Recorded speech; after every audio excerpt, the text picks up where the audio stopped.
Welcome to IVF This, episode 73, Communication.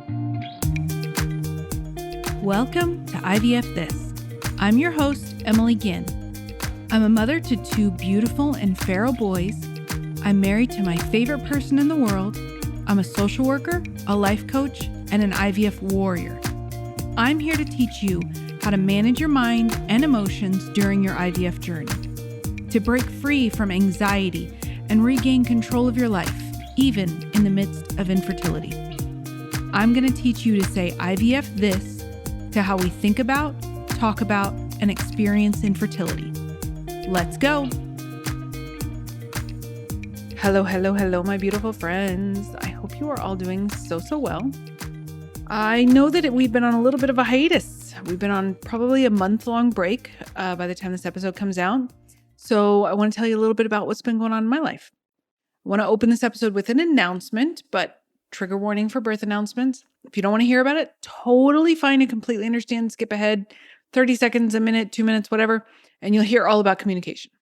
But we did welcome our third and last baby, our little closing chapter for our family, early in April. Our only girl, she is happy and healthy and big, just like her big brothers. We are feeling very blessed, and our boys are completely obsessed with their baby sister. And I want to thank those of you for the warm wishes and prayers. I genuinely appreciate it. And then we also said goodbye in April as well. My mother-in-law, who had been sick for a few months with end-stage liver disease, and it was a pretty rapid decline considering, and she passed away exactly 3 weeks after our little girl was born, almost to the minute, actually, coincidentally. We made the trip that day to Houston. We live in Austin, and we decided that it was going to be really important for us and for her, for my mother-in-law, to be able to at least see or be in the same room because my mother-in-law wasn't really coherent. She wasn't really that alert, but for her to be in the same area as the baby. And so we drove up to Houston that morning, and actually almost as soon as we got there, my mother-in-law passed. And so it was very much, I say almost, but it was very much the feeling of she just wanted to be in the presence of her last little grandbaby. She had 7 grandbabies. And so she wanted to be in the presence of that little baby so that she could say goodbye. And so I'm glad we got to give that gift to her, my mother-in-law, to my husband, to my sister-in-law, and of course to our little baby. So it's been quite the roller coaster of emotions. I talk a lot in my coaching practice about 50-50.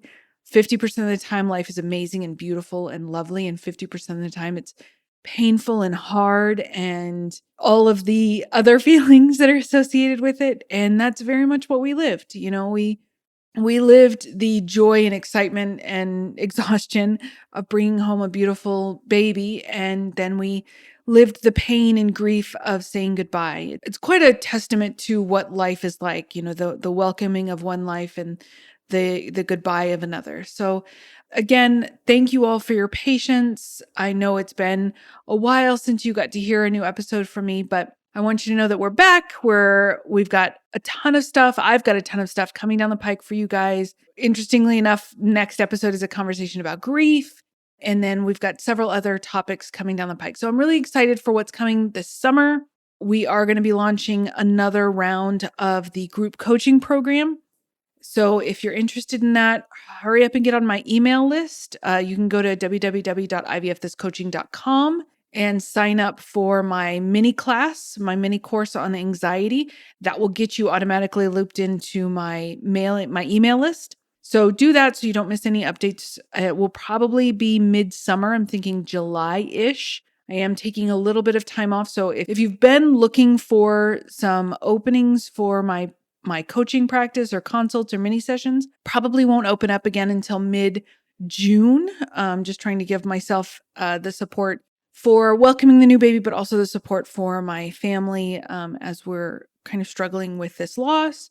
As always, if you need anything, if you have any questions, concerns, If you are really wanting to schedule something pretty quickly, you can always reach out to me via email at hello@ivfthiscoaching.com or on my social media, which is IVF This Coaching, either on Instagram or Facebook. You can reach me. My DMs are open. So now that we've talked about that, let's get to business. We're going to be talking about talking, which I love, communication. I would say there's nothing more important in navigating interpersonal relationships as well as the relationship that you have with yourself than having a strong understanding about what is and what is not communication. So I want to start you off with one of my favorite quotes about communication. It comes from the author Stephen Covey, and it's, "We do not listen with the intent to understand. We listen with the intent to reply." And this is a really important thing to know about communication. So let's apply this to communication with other people, even the ones that we don't get along so well with. And often when we're listening to people, we are often listening for the chance to throw in our opinions. Why? Well, because we think about our opinions in a very inflated way, meaning we give much more importance to the weight of our opinions than what we're actually listening to. This is not a character flaw. This is human nature. Even if your opinion is that of like, I don't know what to say, or I am totally the wrong person to be talking about this with, or something like that, those are still opinions that you're having. And you might not be communicating with them, but you're certainly communicating with yourself. Now, that goes both ways, right? Now, if you're talking to someone, if you're communicating with someone, they're probably having a similar conversation in their head about it, right? This isn't just how you communicate. This is also how people communicate with you. So it's really important to understand that. It's also important to remember that communication isn't just a person-to-person interaction where words are spoken. There are many types of communication. You can even Google types of communication, and row after row after row of hits will pop up. 10 types of communication, 6 types of communication. Now, for the purposes of this episode, I'm going to be referring to an article from Drexel University called The 5 Types of Communication, which are verbal, nonverbal, written, listening, and visual. What I want to make sure everyone really understands is that communication types are, again, regarding interpersonal communication and also the communication that you have with yourself. Now, this one kind of throws people, but I want you to think about there's verbal communication, the things that you say to yourself or the things that you think about yourself. That is communication with yourself. There's nonverbal communication like body language. That's when you're being a jerk to yourself and you maybe start to feel your shoulders slump, or you maybe make yourself physically smaller, stuff like that. Listening communication is when your body is trying to tell you something and you're ignoring it, right? All of us do it. Maybe you're feeling anxious and instead of allowing yourself to feel that way and listening to your body, you ignore it. Or you try, which never works because it always creates more of the feeling that you're trying to ignore. And then a form of visual communication is how we visually present ourselves. There's this amazing style coach named Judith Gatton who says style is an outward reflection of how you feel about yourself on the inside. I want you to know this. When she says that, she isn't referring to like high-end fashion or that you have to be Pinterest ready every single day. Nothing like that. She talks about things like drawers and drawers full of janky underwear or poorly fitting clothing, which is all tied to how we visually communicate to the world around us, and more importantly, how we communicate to ourselves, how much we value ourselves.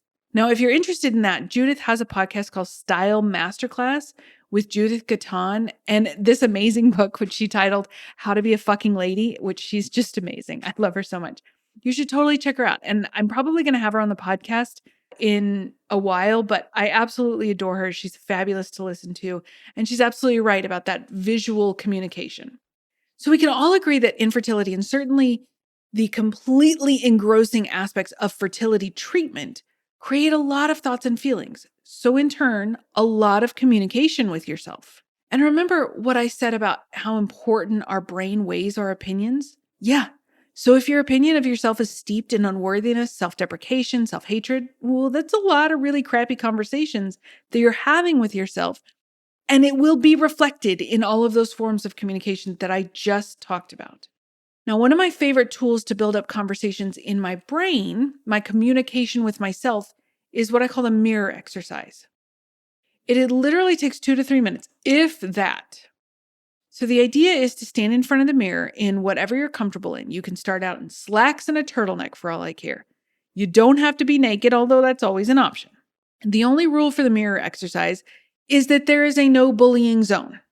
Zero tolerance for bullying. There's no grabbing of your stomach, making disgusting noises, grunting, groaning, anything like that. This is a moment of dedicated appreciation. Pick out 3 to 5 things that you appreciate about yourself. Again, you don't have to start out things like, oh, I love my hips, even though maybe you don't like your hips or anything like that. All good. It's certainly an option, but we want to just start with appreciation. Something that we can easily access as opposed to making ourselves feel a certain way. Maybe you appreciate your smile. Start there. I appreciate my smile.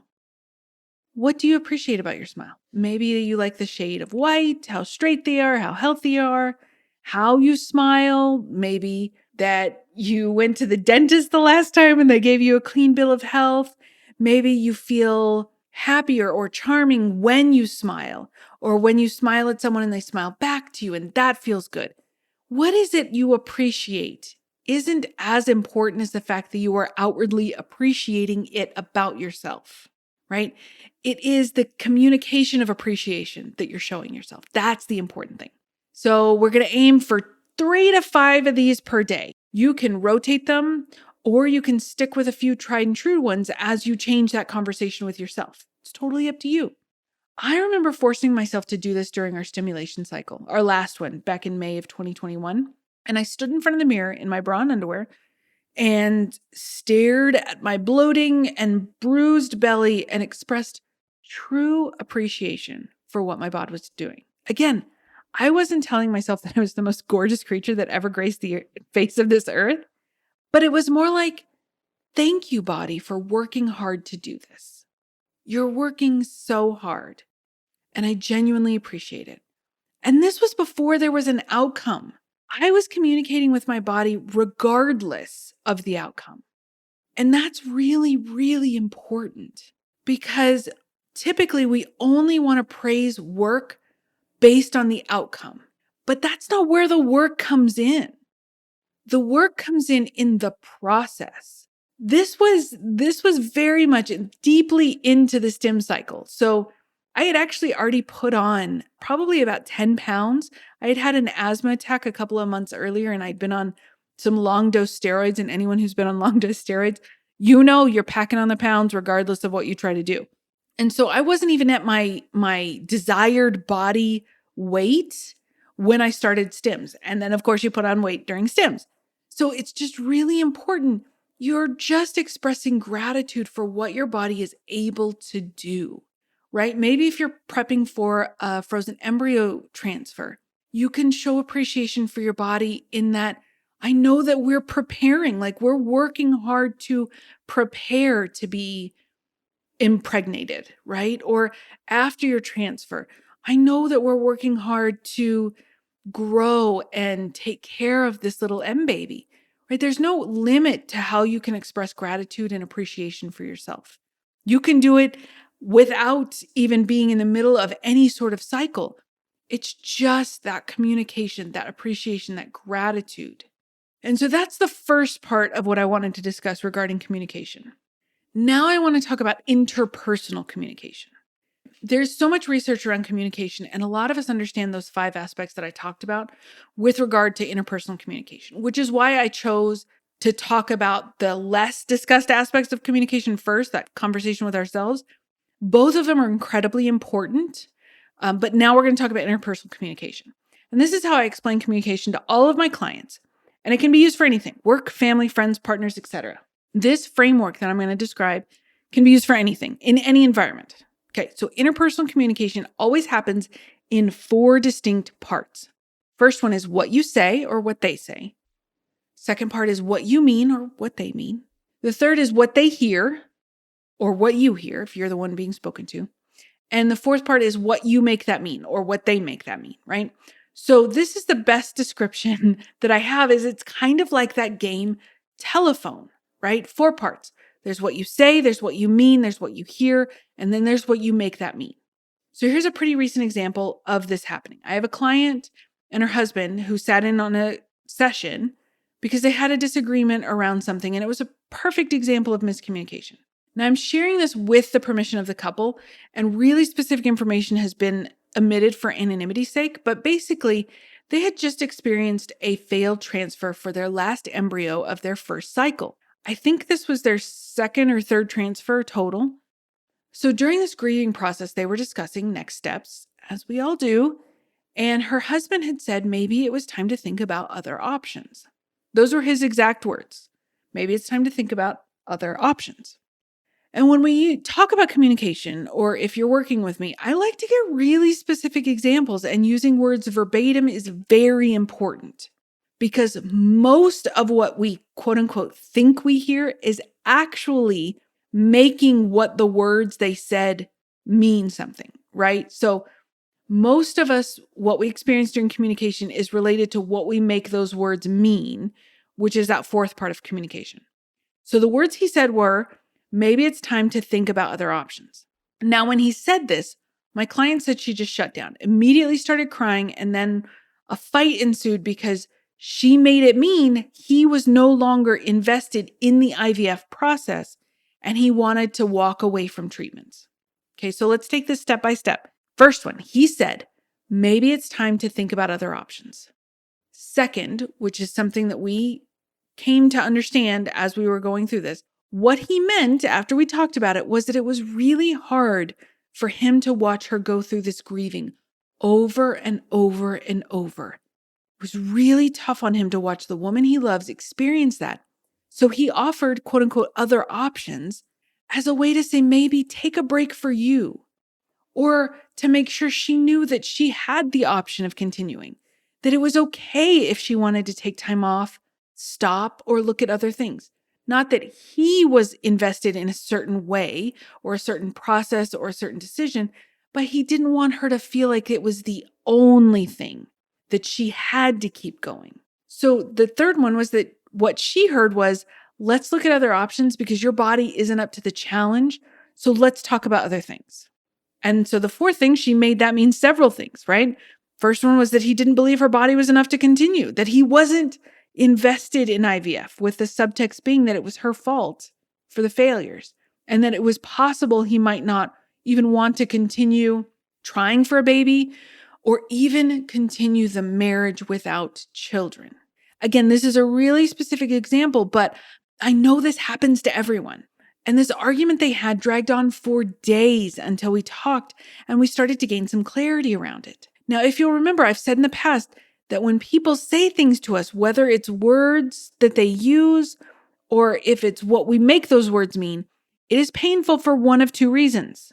Either we agree with what they are saying on a subconscious level, or we believe they shouldn't have said it in the first place, which only breeds pain because we're arguing with reality. They've said it. So telling ourselves that they shouldn't have said it will only create more pain and resentment. In this case, it was that my client believed what she made his words mean, that she didn't believe her body was able to get or stay pregnant. So when he said, let's look at other options, she made that mean in her mind that confirmed the worst thing that she already believed about herself. Now, the tricky part is we think we're mind readers. We think when we know someone, and even when we don't, it's an important caveat, we think that whatever we make someone else's words mean is the truth. Like that's the holy grail of truth, that's why people get so defensive. They're either trying to explain, that's not what I was saying, meaning that's not what I meant. And then the other person is like, but that's what you said, meaning that's what I made that mean, right? That's where this tug and push and pull always comes in. So we have this communication and then it devolves because of whatever we, or if we're the one being talking to, whatever they make it mean. And we believe that whatever we made it mean is the absolute truth. So you can see how this is a really slippery slope. Now, I can offer several examples of how to combat this, but I'm going to start with my absolute favorite because it's something that Brené Brown said and how her and her husband, Steve, communicate.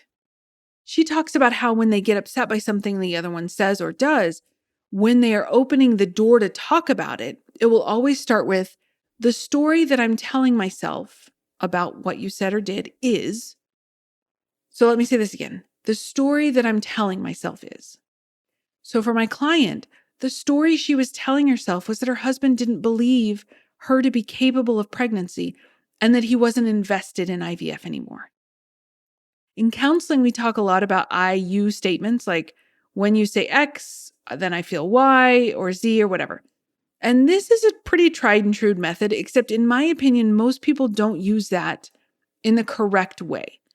Most people use it in a somewhat or blatantly accusatory way because you statements don't really come that naturally to us. So we try to use them, but then we end up screwing it up.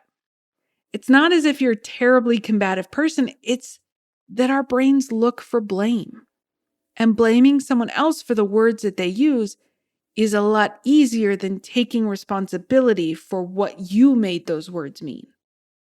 And if you want a little bit more about taking responsibility, I have a podcast called Emotional Adulthood that talks all about that, which is really important to understand how we can take responsibility for what we're thinking and feeling. So if you're feeling really upset by something someone says, you can pause and reflect on what you made that mean. And if it's something that you want to talk to them about, because let's be honest, some people say stupid things and we don't have the energy or interest to have a meaningful conversation about it. So we're not going to do a deep dive into every single word or every single conversation that we ever have with anyone. They might not be that important or significant a person in our lives. Might not be a super close relationship that you want to continue to maintain or grow, and that's fine. Most of our communication is with people like that. You don't have to engage. Let's say an acquaintance says something that upsets you. You don't have to have an interest in making sure that this is a deep connection that is maintained, but you also don't want to walk around pissed off because that's also a waste of time for you. You can go through the 4 parts of communication and just challenge what it is your brain made those words mean, simply by asking yourself, what else could they have meant? If you want to stay frustrated, angry, hurt, that is an option. There's no right or wrong choice, but it doesn't mean that you have to take it personally. It doesn't mean that you have to make whatever they said mean about you personally. You can decide that their words are a reflection of what is going on inside themselves rather than a quote unquote accurate reflection of you. You can decide that their words, their assumptions about you are wrong. And people can be wrong. And, in some cases, fuck them is a completely legitimate response. There's lots of options. But for those of you who want to invest time and energy into those relationships, into those conversations, this is a great exercise. So we've got 2 exercises, the mirror exercise to build positive communication with yourself, and then the story that I'm telling myself exercise, a la Brené Brown. I think we all deserve the possibility of having safe, productive, and meaningful conversations with ourselves, number 1, because that's the person you communicate with more than anybody, and then with those that we love. And that is what I hope for you all. So this is what I have for you this week. Have a beautiful week, and I will talk to you soon. Thank you for listening to this week's episode of IVF This. If you like what you've heard, click subscribe and follow to make sure you don't miss an episode. And if you want to learn more, head over to www.ivfthiscoaching.com to learn how to work together.